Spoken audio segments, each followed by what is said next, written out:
ലോക ഭിന്നശേഷി ദിനത്തിൽ ഭിന്നശേഷിക്കാരനായ പരിസ്ഥിതി പ്രവർത്തകന് ആദരവൊരുക്കി വിദ്യാർത്ഥികൾ. പൂർവ്വ വിദ്യാർത്ഥിയായ അംശുവിനാണ് വിദ്യാർത്ഥികൾ ആദരവൊരുക്കിയത്. അഴീക്കൽ ഗവൺമെന്റ് ഹൈസ്കൂൾ വിദ്യാർത്ഥികളാണ് അംശുവിനൊപ്പം ഭിന്നശേഷി ദിനം ആചരിച്ചത്.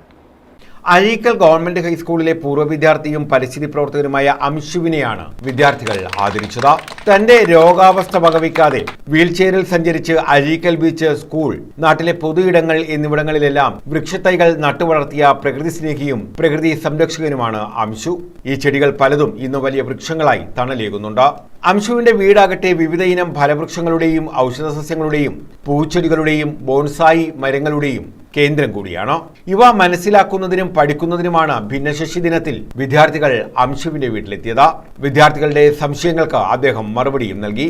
പ്രധാനമായിട്ട് ചെയ്യുന്നത് ഈ പൊതുവായ സ്ഥലങ്ങളിൽ കുറേ വൃക്ഷങ്ങൾ വെച്ചുപിടിപ്പിക്കുന്ന ഒരു മെന്റാലിറ്റിയാണ് ഞാൻ. കാര്യം ഇവിടുന്ന് നമ്മൾ വൃക്ഷം വെച്ചുപിടിപ്പിക്കുക എന്ന് പറയുന്നത് സാധാരണ ഇത്ര ചെറിയ തൈയൊന്നുമല്ല കൊണ്ടുപോകുന്ന. ഒരു വർഷമെങ്കിലും ഒരു മരം വെച്ച് പിടിപ്പിച്ച് വലുതാക്കി ഇവിടെ കുറേ ഇങ്ങനെ ഡംപ് ചെയ്ത് ഇങ്ങനെ ഇട്ടിരിക്കുക. കാര്യം ഇത് നല്ല രീതിയിൽ ഇരുന്ന സാധനം ടെറസിൻ്റെ മേളിലൊക്കെ. ഇത് കുറേ ഒരു അസുഖമായിട്ട് ബന്ധപ്പെട്ട ചികിത്സയിലായിരുന്നുകൊണ്ട് ഒരു വർഷം ചേട്ടൻ്റെ വീട്ടിൽ കൊണ്ടിട്ട് പിന്നെ തിരിച്ചിവിടെ കൊണ്ടുവന്നിട്ടുണ്ട്. ഇതെല്ലാം റീപ്ലാന്റ് ചെയ്യണം, അത് താമസം വരും. പക്ഷേ ഒരുവിധപ്പെട്ട ഒത്തിരി ചെടികൾ ഇവിടെ ഉണ്ട്. അധ്യാപകരായ മുഹമ്മദ് സലീം ഖാൻ, അനില, ദീപ, PTA പ്രസിഡന്റ് ലിജിമോൻ, സജിക്കുട്ടൻ, മോഹൻദാസ്, ശ്രീലക്ഷ്മി തുടങ്ങിയവരുടെ നേതൃത്വത്തിലായിരുന്നു വിദ്യാർത്ഥികൾ അംശുവിന്റെ വീട്ടിലെത്തിയത്. News bureau, Ochira.